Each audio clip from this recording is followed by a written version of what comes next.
자, 이어서 평판화를 보도록 합시다. 자, 43페이지 평판화입니다. 평판화는 과정 자체로 보면 아까 봤던 오무판의 에코틴트와 더불어서 이제 가장 난이도가 조금 어렵다라고 보시면 되겠습니다.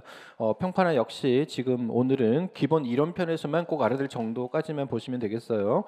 자, 이 평판화는 평편한 판 위에 찍는 기법입니다. 그래서 얘는 즉 판 자체에 어떠한 가해도 하지 않은 상태에서 여기에 뭔가 물체 잉크를 칠한 상태에서 이 잉크가 최종적으로 계속 이제 원하는 잉크까지만 찍혀 올라오는 과정을 거쳐야 되는데요.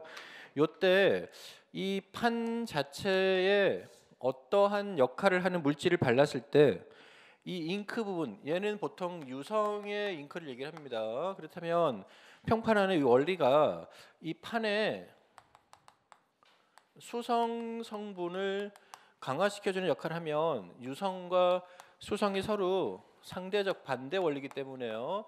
서로 반발을 하게 되는 이러한 성질을 활용을 해야 된다는 거죠. 그래서 실질적으로 이 평판화에서 가장 중요한 거는 표면에 아까 우리 그라운드 이스를 바른다고 했는데 여기에서는 제작 과정 중에 수성을 강화시켜주는 이 성분인 바로 아라비아 고무액이라는 요 성분을 발라주는 요 과정이 평판화에서 가장 중요한 과정이에요. 얘가 바로 수성을 강화시켜줍니다. 아라비아 고무액이 여러분들 제일 많이 보는 게 저희 수채화 물감 처음에 개봉을 하면 거기에 뚜껑 바로 열자마자 누런 액체 같은 거 있죠. 그게 바로 아라비아 고무액입니다. 그래서 우리가 앞선 시간에 수채화나 과수 같은 거 만들 때 그 안료에다가 아라비아 고무액을 섞어서 진익에 주면 이게 바로 물감이 되거든요. 수채화 물감. 그래서 이 아라비아 고무액이 평판화에서 가장 중요한 재료입니다. 그래서 43페이지 계속 보시면 평편한 판 위에 이게 원리예요. 물과 기름의 반발 원리까지 줄 그으세요. 물과 기름의 반발 원리, 즉 유성과 수성의 반발 원리인데 우리는 요 두 가지를 합해서 뭐라고 그러느냐, 한마디로 배수성의 원리다 이렇게 부를 거예요. 물과 기름의 반발 원리 부분에 줄 그으시고 배수성, 물을 밀어내다 이 뜻이잖아요, 그죠? 배척하다, 이 배수성의 원리라고 합니다. 이 판화 쪽은 여러분 최근에 나온 문제 그 요구 조건들을 보시면 제작 과정 제일 많이 있으나 그 동안에 많이 나왔던 것은 이 제작 원리 그리고 두드러진 이 판화만의 특징, 이런 것들이 단골로 많이 묻던 거예요. 따라서 제작 특징과 이 판화의 특징과 원리 그리고 방법, 과정 이런 것들은 다 묶어서 통합적으로 외워둬야겠죠. 그 중에서 이제 제작 원리라고 했을 때는 제작 과정보다 조금 더 큰 거시적 관점에 이러이러한 원리로 제작이 된다라는 그 원리를 적는 거예요. 제작 과정하고는 약간 내용이 다릅니다. 자, 요거는 직접 그림과 가장 비슷한 효과가 가능하다 줄 그으세요. 평판화는 직접 그림과 가장 비슷한 효과, 즉 회화적인 효과와 가장 흡사하게 그릴 수가 있어요. 자, 그리고 모노타이프가 가장 대표적인 종류 중 하나고요. 오프셋이라고 해서 오프셋, 우리 이 신문지 찍는 원리 혹은 전단지 찍는 원리가 전부 다 오프셋, 즉 평판화의 인쇄를 옵셋이라고 합니다. 원리를 옵셋.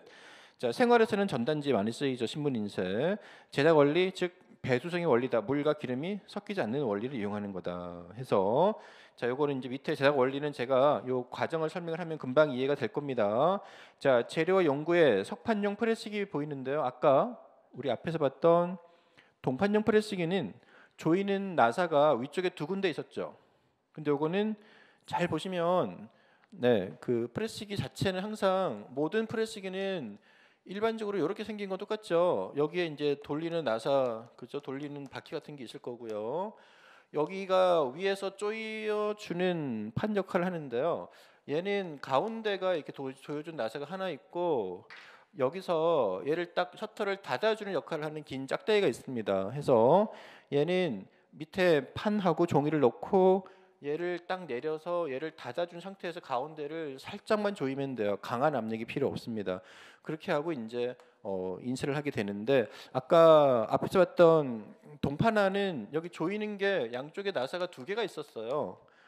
그래서 얘는 밑으로 잡아 당기는 이 판때기가 없고 그냥 나사가 2개 있어서 밑에 판하고 종이를 놓고 굉장히 나사를 강하게 조여야 됩니다. 그래서 오목판화는 오목한 면에 있는 잉크를 흡착해야 되기 때문에 강한 압력이 필요하지만, 평판화는 압력이 필요 없어요. 그냥 편편화 위에 있는 거를 살짝 눌러서 찍으면 되기 때문에 얘는 굉장히 얇은 압력, 가벼운 압력으로 충분히 찍을 수가 있다. 그런 게 나와 있습니다. 거기 재료 연구에서는 중요한 게, 자, 아라비아 고무액, 그리고 리스크레용, 그리고 해먹, 특히 요거 3가지 중요하고요. 그다음에 그 밑에 물을 닦을 때라고 해서 해면이라고 돼 있는데 정확하게는 해면 스펀지라고 해서 스펀지라고 쓰세요. 우리 보통 그저 그 노란색으로 된 해면, 질감의 스펀지 있을 겁니다. 그게 물을 굉장히 많이 흡수해서 버려주는 역할을 해주거든요. 그래서 이 해면 스펀지가 중요하다. 자, 나머지는 그 다음 페이지 보시면 제작 과정으로 설명을 드리도록 하겠습니다.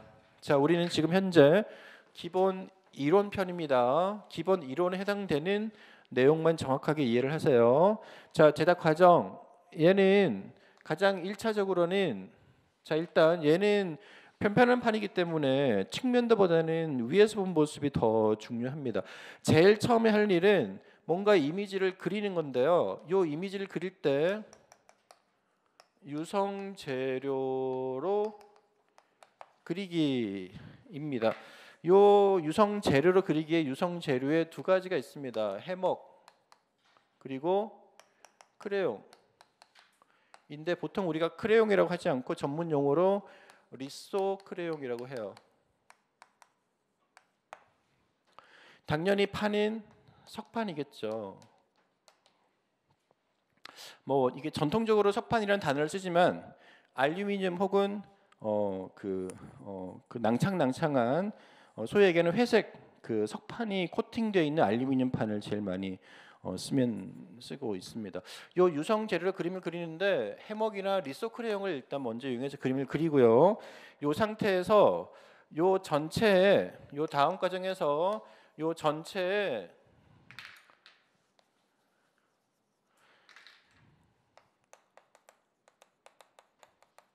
아라비아 고무액을 바로 발라줘야 됩니다. 자, 이 아라비아 고무액의 역할이 뭐라고요? 수성 강화용입니다. 요 과정이 가장 중요해요. 평판화에서는 판의 표면에 흠을 가하거나 새기거나 하는 게 절대 아니죠. 먼저 석판에다가 유성 재료 중에 어떤 것은 괜찮으니까 그림을 그리고 요 위에 전체 면을 손바닥에 아라비아 고무액을 묻혀서 넓게 발라주면 돼요. 그러면 이 상태에서 이제 시간이 조금 경과가 되면 이 아라비아 고무액이 우리 얼굴에 피부 그저 뭐 어떤 그런 그 안정화된 그런 젤 같은 거 발라서 이제 코팅하듯이 요 자체가 굳으면은 딱딱하게 됩니다. 처음에 액체였는데, 자, 이거는 철저하게 수성이에요. 수성. 물로 나중에 지워집니다.